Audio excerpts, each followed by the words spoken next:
News चैनलों पे समस्या की चर्चा हो रही है, मूल कारण और अस्थायी समाधान की नहीं।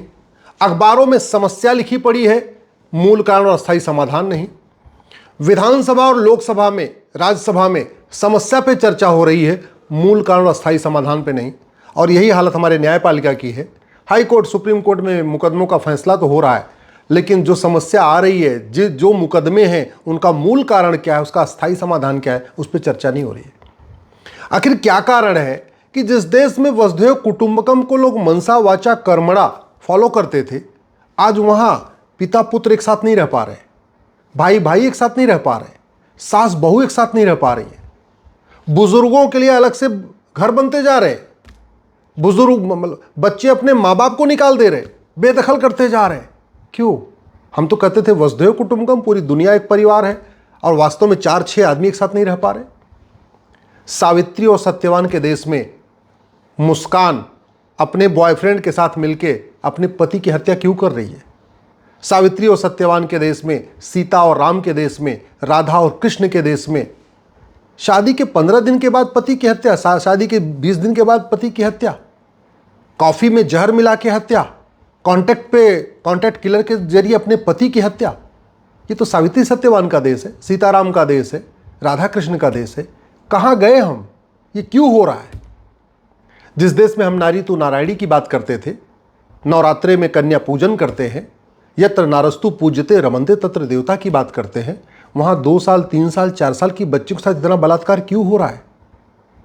बलात्कार पे चर्चा होती है, इसके मूल कारण और अस्थायी समाधान पे नहीं। जिस देश में हम कहते हैं जननी जन्म भूमि से स्वर्गादप गरीसी, कि माता और मातृभूमि स्वर्ग से बढ़कर है, उस मातृभूमि पे पैसे के लिए गद्दारी हो रही है, पैसे के लिए जासूसी हो रही है, पैसे के लिए अलगाववादियों को समर्थन किया जा रहा है, पैसे के लिए जिहादियों का समर्थन किया जा रहा है। क्यों? इतने हम नैतिक रूप से इतने भ्रष्ट कैसे हो गए? नैतिकता के मामले में इतने नीचे कैसे चले गए? भगवान श्री राम के देश में लव जिहाद क्यों हो रहा है, लैंड जिहाद क्यों हो रहा है, धर्मांतरण क्यों हो रहा है, घुसपैठ क्यों हो रही है? भगवान श्री कृष्ण ने जहां कहा था सठे साठम समाचरित, उस सठे साठम समाचरित की नीति के अनुसार आज तक कोयला घोटाले करने वालों को सजा क्यों नहीं मिली? 1,76,000 करोड़ का 2G घोटाले करने वालों को सजा क्यों नहीं मिली? इसलिए इस पर चिंतन होना चाहिए कि जो हम विकास कर रहे हैं वो कहीं हम विनाश तो नहीं कर रहे। ये जो विकास कर रहे हैं केवल भौतिक विकास कर रहे हैं। आध्यात्मिक विकास कहाँ जा रहा है हमारा? चारित्रिक विकास कहाँ जा रहा है हमारा? नैतिक विकास कहाँ जा रहा है? क्या हम भौतिक विकास के साथ साथ सड़क बनाने, हाईवे बनाने, एयरपोर्ट बनाने, फैक्ट्री बनाने, स्मार्टफोन हाथ में लेके घूमने, मोबाइल लैपटॉप लेके घूमने के साथ साथ कहीं हम नैतिक रूप से नीचे गर्त में तो नहीं जा रहे हैं? चारित्रिक रूप से गर्त में तो नहीं जा रहे हैं? आध्यात्मिक रूप से गर्त में तो नहीं जा रहे हैं? ये जितनी समस्याएं जो अखबारों में पूरी समस्या भरी हुई है, न्यूज चैनल पे समस्या भरी हुई है, इसका मूल कारण क्या है? इसका सबसे बड़ा कारण यह है, ये हमारी घटिया शिक्षा व्यवस्था। न शिक्षा में संस्कार है, न कानून का खौफ है। जापान इसलिए आगे बढ़ गया, शिक्षा में संस्कार है, कानून का खौफ है। ना अपराध है, न भ्रष्टाचार है। उसका 2 ही कारण है, शिक्षा में संस्कार है, कानून का खौफ है। सिंगापुर क्यों आगे बढ़ गया? शिक्षा में संस्कार है, कानून का खौफ है। जब शिक्षा में संस्कार होगा, कानून का खौफ होगा, भ्रष्टाचार अपराध कम हो जाएगा। हमारे देश में तो अश्लीलता फैलाई जा रही है, सीरियल के माध्यम से, फिल्में बना बना के। हम सरकार खुद ही लाइसेंस दे रही है हुक्का बार, बियर बार, डांस बार, सट्टा बार का। ये जो मुस्कान साहिल पकड़े गए, 2 के दोनों नशेड़ी, और नशे का लाइसेंस कौन देता है? सरकार। तो मुस्कान ने अपने पति जो सौरभ की हत्या किया, उसके लिए केवल मुस्कान दोषी नहीं है, उसके लिए सरकार भी दोषी है। वो सरकार दोषी है जो ड्रग को कंट्रोल करने में फेल हो चुकी है। वो सरकार दोषी है जो हुक्का बार, बियर बार, डांस बार, सट्टा बार का लाइसेंस दे रही है। केवल मुस्कान दोषी नहीं है। वो सरकार दोषी है जो अश्लील फिल्मों पे कंट्रोल नहीं कर पा रही, अश्लीलता को कंट्रोल नहीं कर पा रही, पॉर्न वेबसाइट को कंट्रोल नहीं कर पा रही। वो सरकार दोषी है जो घटिया OTT के माध्यम से सीरियल बनने दे रही है। वो सरकार दोषी है जो पूरी तरीके से अश्लीलता, नग्नता, स्टैंड अप कॉमेडी के नाम पे, दुनिया भर के नाम पे, अल्टीमेटली चाहे मुस्कान हो या सौरभ या कोई भी व्यक्ति हो, अपराध क्यों करता जानते हैं? अपराध का बहुत बेसिक सा फंडा है, गार्बेज इन गार्बेज आउट। कूड़ा अंदर जाएगा तो कूड़ा बाहर आएगा। मुंह से अगर कूड़ा जाएगा तो वैसा ही वो सोचेगा, कूड़ा सोचेगा, फिर उसका व्यवहार भी कूड़ा करेगा। कानों से अगर अश्लील गाने जाएंगे, कूड़ा जाएगा, तो वो कूड़ा ही सोचेगा और कूड़ा ही करेगा। आंखों से कूड़ा देखेगा तो कूड़ा ही सोचेगा, कूड़ा ही करेगा। इसलिए हमारे देश में इंद्रिय नियंत्रण की बात होती थी। इंद्रिय नियंत्रण तो हमने अपने स्कूल के सिलेबस से ही गायब कर दिया। ऋषियों महर्षियों को स्कूल में पढ़ाना छोड़ दिया, बड़े बड़े महापुरुषों को पढ़ाना छोड़ दिया, वीरांगना माताओं को पढ़ाना छोड़ दिया। रानी अहिल्याबाई होलकर से लेकर रानी चिन्नप्पा, रानी झांसी, इनको स्कूल में पढ़ाना ही छोड़ दिया। ये जो मैकाले की शिक्षा व्यवस्था थी, हमने उसी को प्रमोट किया। ये मुस्कान साहिल को मार रही है, अपने पति के साथ धोखा हो रहा है, हत्या बढ़ रही है, बलात्कार बढ़ रहा है, मात्र परिवार टूट रहा है, बुजुर्गों को घर से निकाला जा रहा है। उसके लिए सबसे मेन कारण है मैकाले की शिक्षा, जिसमें हमने कोई बदलाव नहीं किया। 1929 में बना हुआ सीबीएसई बोर्ड आज भी चल रहा है और सब बड़े बड़े लोग सीबीएसई बोर्ड में पढ़ा रहे हैं। क्रिश्चियन मिशनरीज का शुरू हुआ आईसीएसई बोर्ड आज भी चल रहा है। हमने अपना भारत का शिक्षा बोर्ड बनाया नहीं, भारत की शिक्षा पद्धति को लागू नहीं किया। भौतिक विकास खूब कर रहे हैं, लेकिन नैतिक विकास पे कोई जोर नहीं, चारित्रिक विकास पे कोई जोर नहीं, आध्यात्मिक विकास के ऊपर कोई जोर नहीं, मानवीय मूल्यों के ऊपर कोई जोर नहीं। इसलिए मैं सरकार से निवेदन करता हूँ, माननीय प्रधानमंत्री से निवेदन करता हूँ, समस्याओं को खत्म करना चाहते हैं तो शिक्षा में संस्कार और कानून का खौफ, ये दो चीज़ें करना पड़ेगा।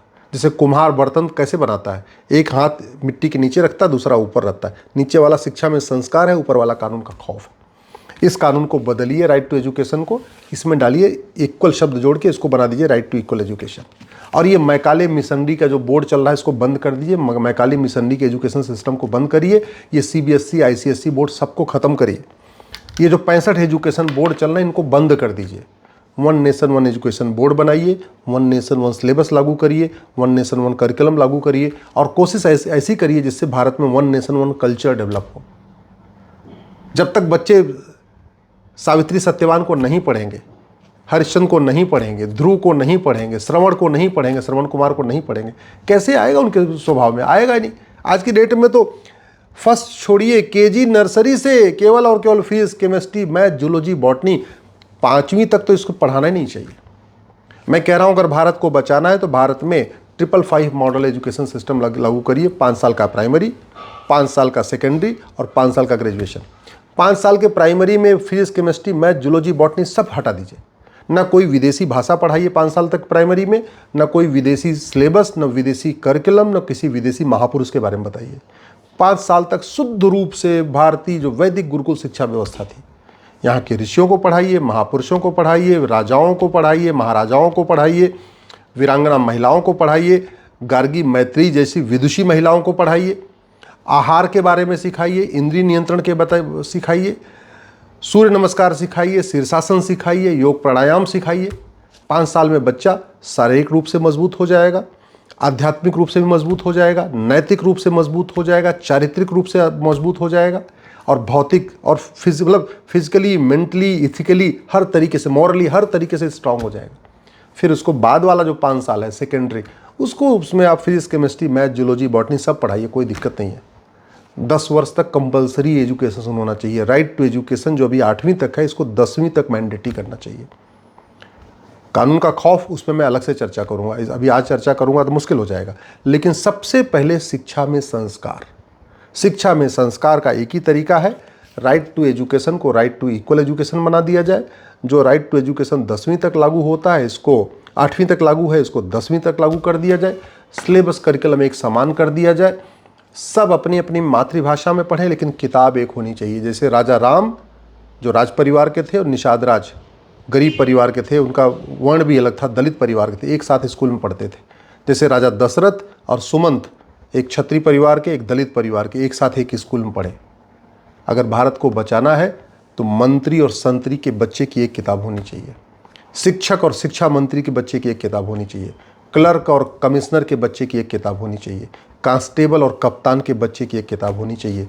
वन नेशन वन सिलेबस हो, वन नेशन वन करिकुलम हो और 5वीं तक केवल और केवल भारतीय आहार चिकित्सा, प्राकृतिक चिकित्सा, सूर्य चिकित्सा, नाड़ी चिकित्सा, इंद्रिय नियंत्रण, केवल उसको वेद पढ़ाइए, उसको उपनिषद पढ़ाइए, भगवत गीता पढ़ाइए, राम का चरित्र पढ़ाइए, शिवाजी महाराज का चरित्र पढ़ाइए, गुरु गोविंद सिंह जी का चरित्र पढ़ाइए।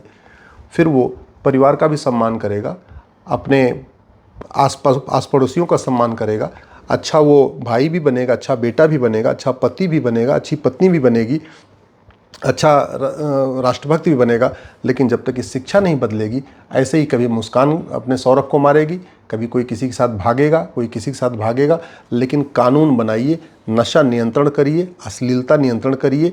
ये जो फंडामेंटल राइट के नाम पे सब कुछ दे दिया है उसको बंद करिए। फंडामेंटल राइट के नाम पे 15 आर्टिकल हैं, लेकिन फंडामेंटल ड्यूटी एक है। और 15 फंडामेंटल राइट हैं, उनको कोर्ट के द्वारा भी इन्फोर्स करा सकते हैं। फंडामेंटल ड्यूटी एक है, वो भी मानो तो ना मानो तो, उसको अगर नहीं मानते हो तो कोई उस पर दंड का भय भी नहीं है। भय बिन होए न प्रीत, सठे साठम समाचरित। जब तक शिक्षा में संस्कार नहीं होगा, कानून का खौफ नहीं होगा, तब तक अखबार समस्याओं से भरे रहेंगे, न्यूज़ चैनल समस्याओं से भरे रहेंगे, लेकिन एक भी समस्या कम नहीं होगी।